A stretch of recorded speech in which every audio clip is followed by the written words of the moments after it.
ನಾನು ಅವರಿಗೆ ಮನವಿ ಮಾಡಿಕೊಳ್ತೇನೆ. ನಾವು ಈ ಇಂಟರ್ನಲ್ ರಿಸರ್ವೇಷನ್ ಒಳ ಮೀಸಲಾತಿಗೆ ಬದ್ಧರಾಗಿದ್ದೇವೆ. ನಮ್ಮ ಸರ್ಕಾರ ಚುನಾವಣೆಗೆ ಮೊದಲು ನಮ್ಮ ಪಕ್ಷದಲ್ಲಿ ಚರ್ಚೆ ಆಗಿ ನಾವು ಮಾಡ್ತೀವಿ ಅಧಿಕಾರಕ್ಕೆ ಬಂದರೆ ಅಂತ ಹೇಳಿ ನಾವು ಕಮಿಟ್ ಆಗಿದ್ವಿ. ಚಿತ್ರದುರ್ಗದಲ್ಲಿ ಸಮಾವೇಶ ಆದಾಗ ಅದನ್ನು ಪ್ರಕಟಣೆ ಮಾಡಿದೋ. ಅದೇ ರೀತಿ ನಮ್ಮ ಮ್ಯಾನಿಫೆಸ್ಟೋನಲ್ಲಿ ಕೂಡ ಅದನ್ನು ಸೇರಿಸಿದ್ದು. ಹಾಗಾಗಿ ನಾವು ಮಾಡ್ತೀವಿ ಅಂತಕ್ಕಂಥ ಬದ್ಧತೆ ನಮ್ಮಲ್ಲಿದೆ.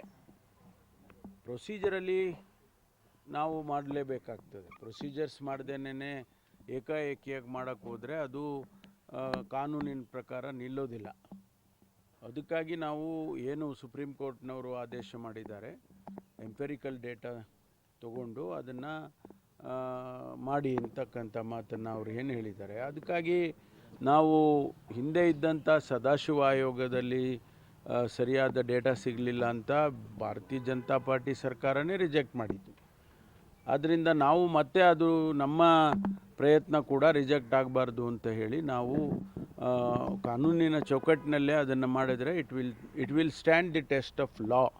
ಅದಕ್ಕೋಸ್ಕರ ನಾವು ಜಸ್ಟಿಸ್ ನಾಗಮೋಹನ್ ದಾಸ್ ಅವರಿಗೆ ಕಮಿಷನ್ ಮಾಡಿ ಅವರು ಒಂದು ವರದಿಯನ್ನು ಕೊಡಲಿ, ಅದು ಸೈಂಟಿಫಿಕ್ ಆಗಿರಲಿ ಮತ್ತು ಯಾರಿಗೂ ಕೂಡ ಅದರಿಂದ ಅನ್ಯಾಯ ಆಗೋದು ಬೇಡ ಅಂತ ಹೇಳಿ ನಾವು ಅವರಿಗೆ ಟರ್ಮ್ಸ್ ಆಫ್ ರೆಫರೆನ್ಸನ್ನು ಕೊಟ್ಟು ಮಾಡಿದ್ದೇವೆ. ಅವರು ಈಗ 4ನೇ ತಾರೀಕು ನಾನು ವರದಿಯನ್ನು ಸರ್ಕಾರಕ್ಕೆ ಸಲ್ಲಿಸ್ತೇನೆ ಅಂತಕ್ಕಂಥ ವಿಚಾರವನ್ನು ತಿಳಿಸಿದ್ದಾರೆ ಅಂತೇಳಿ ನೆನ್ನೆ ಹೇಳಿದರು. ನಮ್ಮ ಮುಖಂಡರುಗಳು ಮಾತನಾಡುವಾಗ ಹೇಳಿದರು, ಮಾದೇವಪ್ಪನವರು ಹೇಳ್ತಾಯಿದ್ರು. ಈಗ 4ನೇ ತಾರೀಕು ವರದಿ ಕೊಟ್ಟ ನಂತರ ಅದನ್ನು ಅನುಷ್ಠಾನ ಮಾಡುವಂಥ ಜವಾಬ್ದಾರಿ ನಮ್ಮದು.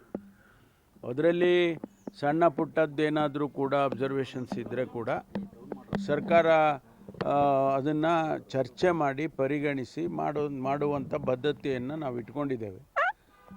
ಈಗಾಗಲೇ ಗ್ರಾಮೀಣ ಪ್ರದೇಶದಲ್ಲಿ ಈ ಒಳ ಮೀಸಲಾತಿಯ ಇದೇನು ಸ್ಟ್ಯಾಟಿಸ್ಟಿಕ್ಸ್ ಏನಿದೆ, ಸಂಖ್ಯೆಗಳು, ಅದು ಸರಿಯಾಗಿ 95% ಹೆಚ್ಚು ಆಗಿದೆ ಗ್ರಾಮೀಣ ಪ್ರದೇಶದಲ್ಲಿ, ಮತ್ತು ಪಟ್ಟಣ ಪ್ರದೇಶದಲ್ಲಿ ಸ್ವಲ್ಪ ಕಡಿಮೆ ಆಗಿದೆ. ಈ ರೀತಿ ಎಲ್ಲ ಅಬ್ಸರ್ವೇಷನ್ಸ್ ಮಾತನಾಡ್ತಿದ್ದಾರೆ. ಗೊತ್ತಿಲ್ಲ ನಮಗೆ, ಅದು ವರದಿ ಬಂದ ಮೇಲೆ, ಕಮಿಷನ್ನಿನ ವರದಿ ಬಂದ ಮೇಲೆ ಅದೆಲ್ಲ ಗೊತ್ತಾಗುತ್ತೆ.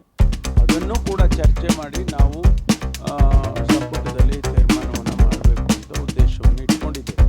ಹೀಗಾಗಿ ನಮ್ಮ ಸ್ನೇಹಿತರುಗಳು ಯಾರು ಪ್ರೊಟೆಸ್ಟ್ ಮಾಡಿದ್ರು ಅವರಿಗೆ ನಾನು ಮನವಿ ಮಾಡಿಕೊಂಡು ಒಂದಿಷ್ಟು ಸಮಯ ಕೊಡಿ. ನಾವು ನಮ್ಮ ಬದ್ಧತೆಯನ್ನು ಏನು ನಾವು ಇಟ್ಕೊಂಡಿದ್ದೇವೆ ಅನುಷ್ಠಾನ ಮಾಡ್ತೇವೆ. ಮುಖ್ಯಮಂತ್ರಿಗಳು ಈಗಾಗಲೇ ಅನೇಕ ಸಂದರ್ಭದಲ್ಲಿ ಹೇಳಿದ್ದಾರೆ, ನಾವು ನಮ್ಮ ಪಕ್ಷ ಸರ್ಕಾರ ನಾವು ಈ ಒಳ ಮೀಸಲಾತಿಯನ್ನು ಅನುಷ್ಠಾನ ಮಾಡ್ತೇವೆ ಅಂತ ಅನೇಕ ಸಂದರ್ಭದಲ್ಲಿ ಮುಖ್ಯಮಂತ್ರಿಗಳು ಹೇಳಿದ್ದಾರೆ.